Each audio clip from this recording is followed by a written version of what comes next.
Okay, सो polysaccharides में हमने starch देखा, हमने सेल्यूलोज देखा।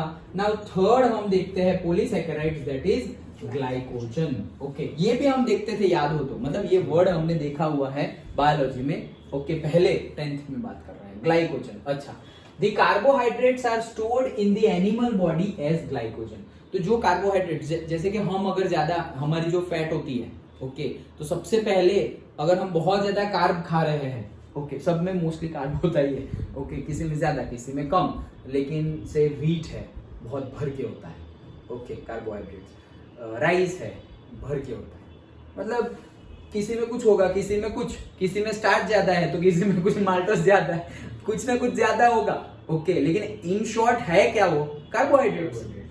पार्ट भले ही वो डाइसैकेराइड्स हो और से मोनोसैकेराइड्स हो, अल्फा डी ग्लूकोज हो, बीटा डी ग्लूकोज हो, है क्या वो कार्बोहाइड्रेट्स। ओके, तो ये हम जो एक्स्ट्रा खाना खाते हैं, एक्स्ट्रा मतलब हमें जरूरत है से 2000 कैलोरीज और 1500 कैलोरीज, और हमने अगर 100, 200, 500 कैलोरीज ज्यादा खा ली, तो अब बॉडी ऐसा नहीं कि जैसे कि हमारे पास ज्यादा न्यूट्रिशन है और जो काम का नहीं है तो कैसे हम यूरिनेशन और एक्सक्रीशन से निकाल देते हैं, लेकिन बॉडी निकालती नहीं है। क्यों? बॉडी देखो कितना सेफली प्ले कर रही है कि अगर फ्यूचर में बीमार हो गए तो बॉडी पहले से ही हमारी जो फैट है, मतलब जो एनर्जी है, उसको स्टोर कर रही है, और वो जो स्टोर कर रही है उसी का नाम है ग्लाइकोजन, बॉडी। ओके, और जब अगर हम बीमार पड़े तो देखो हमें खाना भी पसंद नहीं आता, टेस्ट भी सही नहीं लगता, तो अगर हम कम खाएंगे या ऐसा कुछ होगा कि खाना ना खा सके तो क्या होगा, तो बॉडी वो जो स्टोर्ड फूड है ना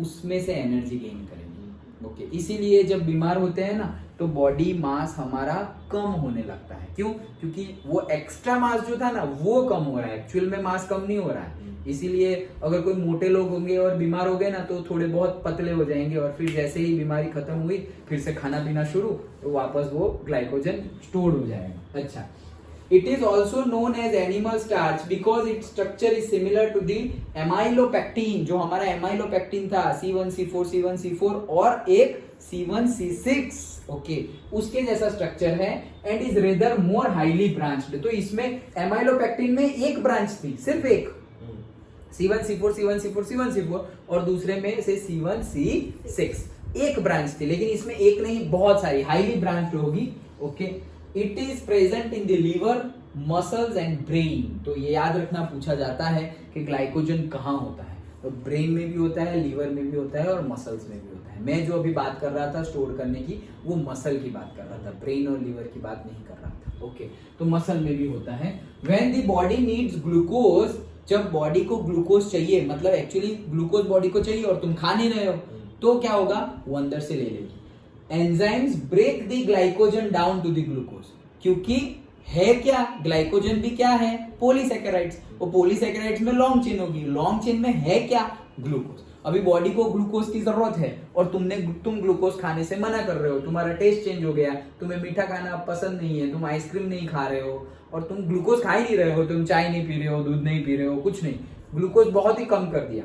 अभी बॉडी को जो चाहिए वो तो चाहिए ही। ओके, तो क्या करेगी, बॉडी में जो एंजाइम्स बनेंगे, बाइल ज्यूसेस एंड एंजाइम सब निकलेंगे, वो एक्चुअली ग्लाइकोजन को तोड़ देंगे और तोड़ के ग्लूकोज में कन्वर्ट करेंगे और वही ग्लूकोज यूज कर लेंगे। तो देखो ऑलरेडी मतलब वो इन्वेंट्री जैसा है, इन्वेंट्री मतलब एक्स्ट्रा तुमने स्टोर करके रखा हुआ है, सो दैट जब जरूरत पड़े तो वो डायरेक्टली उसका यूज कर सके। तो हमारी बॉडी में जो भी फैट्स होता है, थाई में, हमारी टमी के नीचे ये थोड़ा बहुत, ओके, तो वो सब एक्चुअली जरूरी होता है। जो सिक्स पैक बोलते हैं ना, वो एक्चुअली नहीं होना चाहिए, मतलब हम अपोज नहीं कर रहे, हेल्दी होना चाहिए, एक्सरसाइज करनी चाहिए, बट वो जो सिक्स पैक होता है ना कि भाई डायरेक्टली स्किनी हो जाती है, स्किन मतलब एकदम टाइट, बोन दिख रहे हैं स्किन के ऊपर, नीचे डायरेक्टली बोन आ गए, दैट इज नॉट गुड। क्यों? क्योंकि जब अगर बाई इनकेस कुछ भी हुआ तो वो उनकी वो जो स्टेमिना है वो रेजिस्ट नहीं कर पाएंगे, मतलब एक्स्ट्रा कुछ उनके पास है ही नहीं। ओके, जैसे हमारी बॉडी में एक्स्ट्रा है तो तुम खाना ना खाओ, 2-3 दिन फास्ट कर लो तो बॉडी चल जाए, 2-3 दिन का फास्ट बोल रहा हूँ, ओके, या पूरा दिन कुछ भी ना खाओ तो भी चल जाए, लाइक दैट। लेकिन अगर कोई ऐसे एकदम ऐसे बॉडी है और वो ना खाए तो उसको चलेगा नहीं। ओके, हाँ, तो glycogen is also found in yeast and fungi. तो यीस्ट और फंगाई में भी ग्लाइकोजन होता है। तो यहाँ पर सिर्फ सिंपल स्ट्रक्चर ही, सिंपल इंफॉर्मेशन ही है, इसका स्ट्रक्चर ड्रॉ करने को पूछेंगे नहीं। ओके, नहीं है सिलेबस में हमारे। तो यहाँ पर हमारे 3 पॉलीसैकेराइड्स कंप्लीट हुए। एक हमने देखा स्टार्च, दूसरा हमने देखा से सेल्यूलोज और तीसरा हमने देखा ग्लाइकोजन। ओके, सिंपल था। पूछ लेंगे कि से स्टार्च, ग्लाइकोजन और सेल्यूलोज में डिफरेंस क्या क्या है। तो तुम्हें एक तो लिंकेज की बात बतानी है। ओके, कि डिफरेंट लिंकेज है।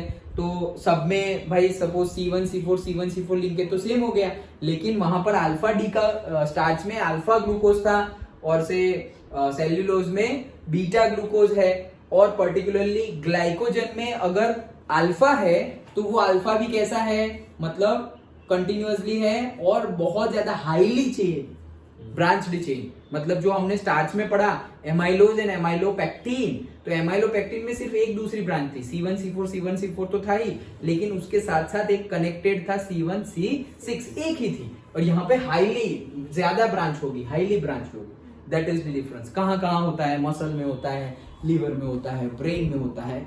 हमारा ग्लाइकोजन स्टोरेज की तरह बॉडी यूज करती है, और जब बॉडी को जरूरत पड़े तो एंजाइम्स उसको ब्रेक कर देते हैं पॉलीसैकेराइड्स को, और लास्ट में हमें मोनोसैकेराइड्स लाइक ग्लूकोज मिल जाता है, उससे हमें एनर्जी मिल जाती है। सिंपल है।